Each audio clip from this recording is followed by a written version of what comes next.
5 noms de famille que je ne veux plus voir dans les romances. Parce que dans une de mes vidéos, j'ai dit que je n'en pouvais plus de voir certains noms de famille dans les romances. Du coup, je me suis dit, je vais vous en faire une vidéo. Et on commence tout de suite avec Scott.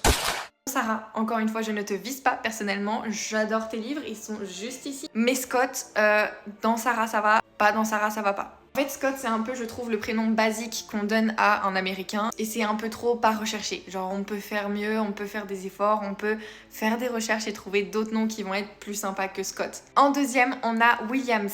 Williams, c'est comme Scott. Le perso est américain, on sait maintenant, pas besoin d'utiliser Williams. Encore une fois, il y a plein d'autres noms de famille que vous pouvez avoir. Dans une de mes vidéos, il y a longtemps, je vous ai partagé un site générateur de noms de famille. Pas dans mes anciennes vidéos parce que je vous ai partagé ça, mais sinon, tapez sur internet générateur de noms américains et vous allez trouver mieux que Williams. En 3, on a Evans. Oui, bon, on reste en Amérique. On reste en Amérique. Je crois que je n'en peux plus des noms de famille américains. Et ouais, Evans, non. Lui, en fait, lui, je crois que ça a été le plus sué. Lui, vraiment, lui, il a charbonné, le pauvre. On peut le laisser tranquille, on peut le laisser se reposer. Je pense qu'il n'en peut plus, lui aussi. Donc voilà. Merci d'avoir été présent, mais tu peux aller te reposer. En 4, on a Stone.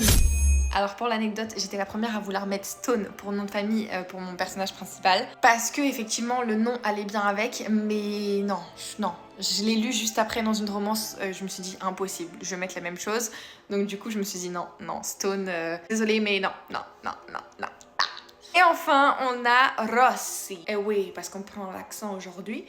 Rossi, non, s'il vous plaît. C'est pas parce que ton personnage est italien que tu dois mettre Rossi. Il y a 1 milliard de noms de famille italiens, mais pas Rossi, s'il te plaît. Fais un peu plus de recherches. Là, j'en ai pas qui me viennent comme ça, donc je peux pas t'en donner. Mais si tu fais des recherches, tu vas en trouver plein d'autres. Et Rossi, ça a été déjà beaucoup trop utilisé. D'ailleurs, je pourrais même vous faire d'autres parties avec d'autres noms de famille dans d'autres origines. Parce que quand on parle de gang et qu'on parle de gang latino, et ben là on en voit des pas mal. On en voit vraiment des pas mal qui reviennent à chaque roman. Déjà si tu vois une romance avec un gang, avec le Mexique, en Amérique du Sud, t'es sûr et certain qu'il y a certains noms qui vont revenir de manière automatique. Donc du coup ouais, je pourrais vous faire une vidéo là-dessus carrément parce qu'on a beaucoup de choses à dire encore une fois. D'ailleurs c'est un peu comme les gangs en Russie. Ça aussi, il y a des noms de famille qui reviennent super souvent. Et en vrai c'est dommage parce qu'il y a 1 milliard de noms de famille qui existent et du coup c'est dommage de prendre toujours les mêmes. Sachant que chaque personnage du coup est moins unique quand le nom de famille a déjà été utilisé.